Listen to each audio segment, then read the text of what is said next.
Hello, Atlanta Public Schools community. My name is Maria Carstarphen, the Superintendent for Atlanta Public Schools. During times of crisis, nothing is more important in our district than safety, security, and the well-being of our students, families, and employees.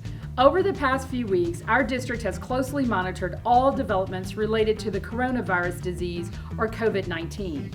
Although there are no confirmed cases of coronavirus in APS at this time, we will close for an extended period of time for telework and teleschooling based on guidance from Georgia Governor Kemp.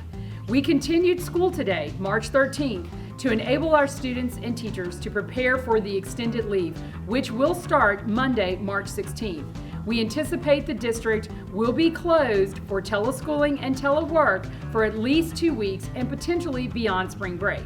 Although the district will be closed, we are preparing to provide a number of distance learning and schooling opportunities. Resources include Google Classroom and virtual high school content designed to prevent learning loss by supplementing missed classroom time during emergency management situations through technology. Instructional technology and tablets are preloaded with instructional materials as provided by Tablet to Read, the Initiative for Elementary Schools, the Middle School Digital Bridge Program, and Edgenuity Program for high school students. My Backpack and the e-portal for digital resources for all students, social emotional learning support through our pre-recorded Zoom webinars, and the Atlanta Virtual Academy counseling staff.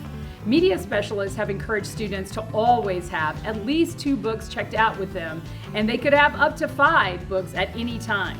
They also tell our students about the APS partnership with the Fulton County Library System via ClassPass. For those students without technology or internet access, our teachers have prepared lessons that will cover as much of the extended leave as possible. We are working with wireless providers to try to get open Wi-Fi access for all. That has not been approved yet, but we are still trying to figure out ways to close the digital divide for our students and make things as easy as possible for our educators. We are also finalizing procedures to continue feeding students and families even if they're not at school. Through our partnership with Gooder, we have a plan in place for emergency feeding of APS students and for distributing food outside of APS cafeterias. We do have some schools in play though. 5 schools, Douglas High School, Cleveland Avenue, Bunch Middle, Sylvan Middle, and Phoenix Academy at the Krim High School building. They'll all be serving as distribution spots.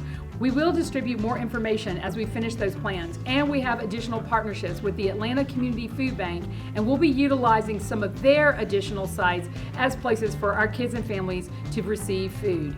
To take care of our employees, we are taking unprecedented steps and measures to adjust our own policies and practices by continuing to pay all of our active employees who are able to work, either remotely or in person, during our closure.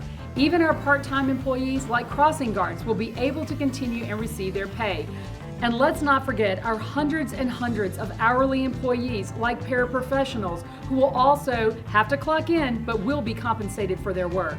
Some of the other measures include providing tools and equipment to transition to a telework environment, like changing our wall time clocks to be able to clock in on cell phones and other virtual meeting software, providing very flexible working arrangements for our employees who may be taking care of their own children who are out of school during this time, mobilizing our substitute workforce to be able to continue to provide instruction virtually when we have teachers who are unable to do so, and to continue paying our substitutes. For employees who are sick and unable to work, waiving some of our traditional requirements like turning in a doctor's note after 3 days or requiring several pages of medical documentation for family medical leave. Extending family medical leave, like protections to employees who may be sick or do not qualify for leave under the law, those employees will still be protected under our emergency leave as if they qualified for FMLA. And opening up our catastrophic sick leave bank so that employees who run out of leave due to COVID-19 related illness may access days from the bank that they would not have previously qualified for, so they will not lose pay. The donation period for the bank is also being opened back up for employees to be able to donate their days into the bank. All of these preparations required a lot of work and a lot of expertise. So I want to thank everyone on our COVID-19 Response Task Force and all of our teachers and staff for doing their part in keeping students and families safe during this time. We also want to thank our partners who stepped up during this critical time to support us. Please be safe and continue to practice preventive hygiene and cleaning procedures at home.